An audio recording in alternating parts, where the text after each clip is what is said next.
All right, miss. So tonight we're going to read the first story in orange and blue and purple. We're going to read the first story in the Treasure of Fairy Tales that we didn't record. We read it before, but we didn't record it. So we're going to read Cinderella tonight. Does that sound good to you? Mm-hmm. Yeah? Okay. A fairy. A fairy? Mm-hmm. A fairy. Yeah, well, we read the fairy one. You're talking about Tinkerbell? We read that one. Tinkerbell. Yeah, we read that one. I have that one recorded. You don't? Yeah. All right, so we need to go to page 8, which is the first story. Cinderella. Okay. Many lifetimes ago, there lived a beautiful girl who was unlucky enough to have a very mean stepmother. Not only was the girl's stepmother mean, but she also had 2 daughters who were even meaner than she. As a result, the poor girl was forced to do all the worst chores in the house. She cooked, she cleaned, mended, and even split firewood. But her least favorite chore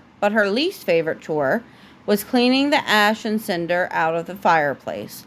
Although her stepmother wouldn't let her wear nice clothes, the rags she did wear got filthy when she cleaned the fireplace. "Look at you, all covered in cinders," teased her stepsisters. "Ha ha! Look at dirty little Cinderella." And so it went. Poor Cinderella would spend her days cooking and cleaning, and her nights tending to her sister's hair, dresses, and shoes. That hurts. They're not nice, right? Her sisters? Mm-mm. Her stepsisters? They're not nice. Mm-mm. They're mean to Cinderella. Yeah, me too, Cinderella. Yeah. All right. One day, a messenger arrived with a very important delivery. It was an invitation to the prince's royal ball. "Ooh," squeaked one of the mean stepsisters. "I hope the handsome prince asks me to dance with him." "He will surely ask me," said the other stepsister. "I am the most beautiful young lady in all the kingdom." "I know the prince will be enchanted by both of you," declared their mother. "You are both lucky to be blessed with my good looks, unlike our little Cinderella." The 3 women turned to look at poor Cinderella, teasing her for being dirty. Yeah, poor Cinderella. When the night of the ball arrived, the stepsisters squeezed into their gowns, forcing Cinderella to help them. All the while, they scolded her and taunted her because she would not be going to the ball. "Ouch! You are pulling my hair," yelled one stepsister. "While we are dancing with the prince, Cinderella will still be here tidying the house," laughed the other. Cinderella? No, I think that one is Cinderella. These are the 2 mean stepsisters. Cinderella's blonde. Yeah, that's Cinderella there. So yeah, that's Cinderella. Cinderella watched sadly as they left for the ball. When she was alone, Cinderella sat down in the garden and sobbed. "If only I could go and dance at the ball," she cried. The very next instant, a flash lit up the garden. From out of nowhere, there appeared to be a winged woman dressed in a flowing gown. "Who are you?" asked Cinderella with apprehension. "I am your fairy godmother," the woman answered. "I am here to help you.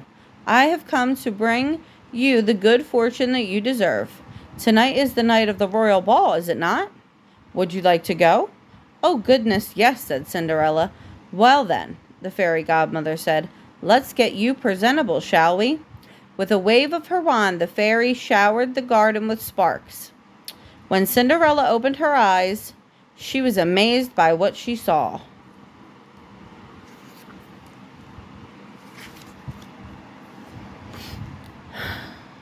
"Why, my rags have turned into a beautiful gown," said Cinderella, "and the mice and pumpkins have become a coach and a team of fine horses." "You must hurry," said the fairy godmother. "The magic won't last. My spell will be broken the exact moment the clock strikes midnight." And with that, the stunning Cinderella was whisked away to the ball. "Who is that girl?" asked one of the guests as Cinderella entered the ball. "She must be royalty." The prince spotted Cinderella immediately and asked her to dance. She blushed slightly, but offered her hand. "Who does that girl think she is?" cried the two stepsisters, not knowing the stranger was really Cinderella. As the night wore on, the prince danced with only Cinderella. "This night has been one of the most wonderful nights of my life," Cinderella told him. She could tell they were falling in love. "Who are you?" he asked. Before Cinderella could reply, the clock began to strike 12. It was midnight. She had forgotten all about her fairy godmother's warning. "I must get home," she thought. "I cannot let the prince see me in my rags." And so she turned and ran away. "Come back," cried the startled prince. "You didn't even tell me your name." But Cinderella did not hear him, for she was already out of the palace doors. In her hurry, she lost one of her beautiful glass slippers. Look, the outside running with her dress on. Yeah, Cinderella, she's running with her dress on. Sorry, Cinderella ran, and she was dressed down a floor. The prince rushed after the girl, but to no avail. Cinderella. That is Cinderella. Yes, it is, ma'am.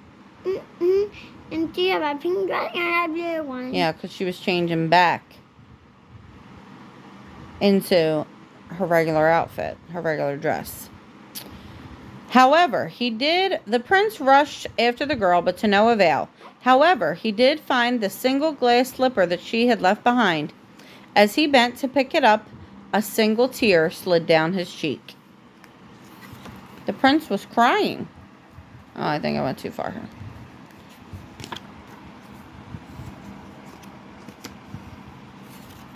Hard to do this with one hand and a fan blowing. Okay. The next day, Cinderella was again in her rags cleaning her stepmother's house. As she scrubbed, she heard her stepsisters talking excitedly. "The prince is searching the entire kingdom for the girl he loves," said one. "He has her glass slipper with him.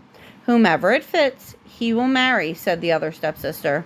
When the prince arrived at their house, Cinderella watched hidden in the corner as her stepsisters tried on the slipper. But their feet were far too big for the delicate shoe.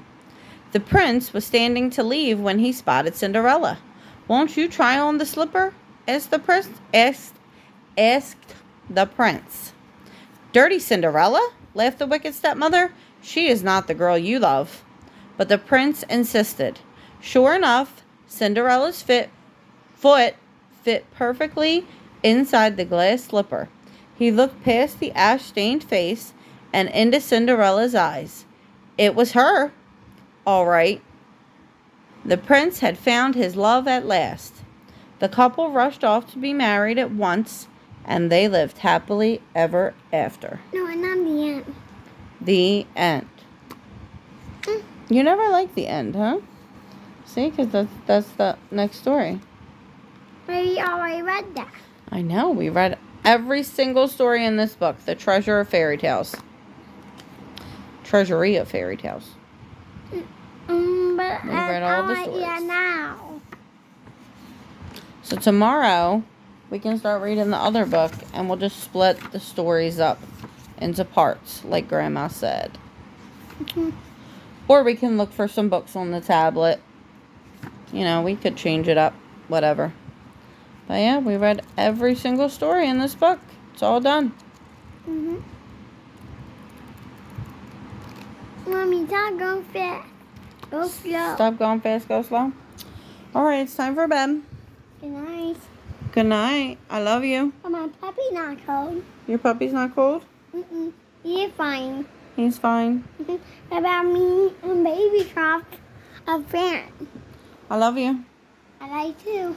Good night. Baby got